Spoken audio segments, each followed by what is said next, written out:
What would you say to a specialist subcontractor? Because sitting here listening to what Quantum Group does, the services that you offer. I mean, and I've been in the construction supply chain industry for over 20 years myself, but it comes across quite complex and difficult, and it feels like, well, I'm going to speak to my solicitor and he's going to speak to me in jargon that I've got no idea what he's on about.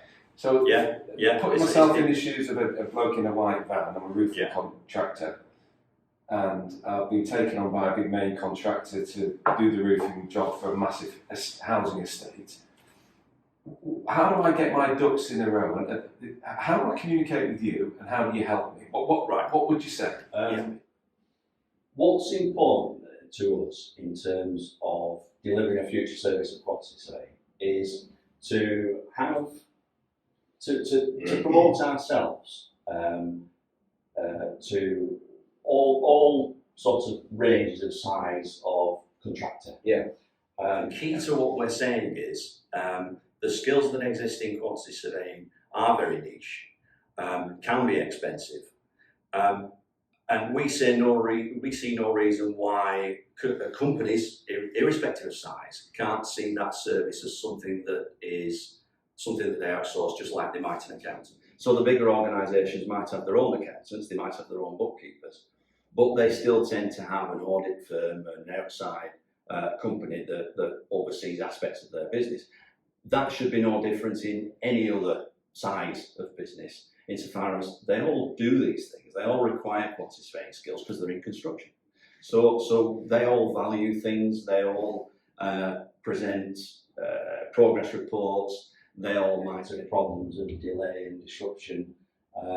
So in respect of requiring all those things, what we're saying is we do this for our living. This is our job, our profession, our skill set, our training. We do this to a level that means that they can compete with any other company because we're delivering it at an expert level.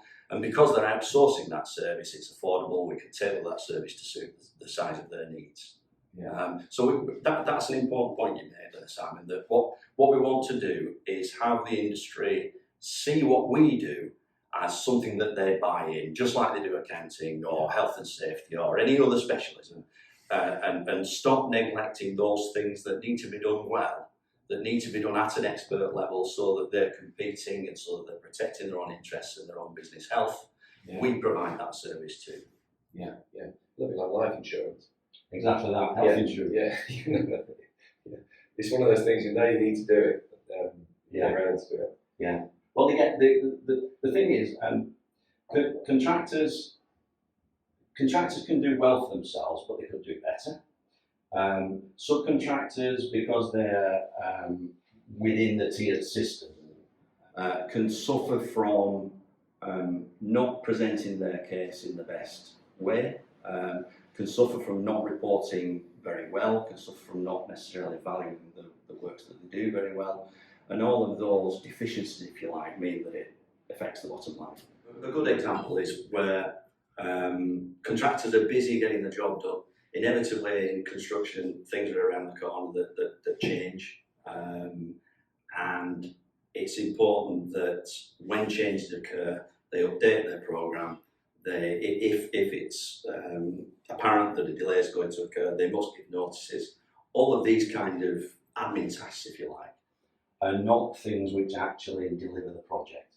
So they tend to lose focus, or should I say, they don't intentionally neglect it, but because they're concentrating on delivering the project, those things get neglected, and that can penalise them in the end. They fail to protect themselves in the things that are, well, what I used to say is the pen's mightier than the sword.